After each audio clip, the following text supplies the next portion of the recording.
后来伫花莲的赤科山顶，有将近71公顷一大片的金针当咧大开，现场阁有金针农推广着在地农产，教大家安怎来料理这个金针。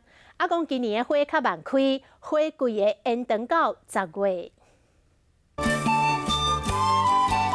规大片的花海，又搁到每一年花莲玉里镇甲富里的金针花开花时期，游客拢收成甲规片的花海翕相。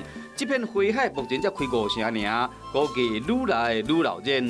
很美，就是有一大片的金针花海，然后旁边就是有山有树，很惬意。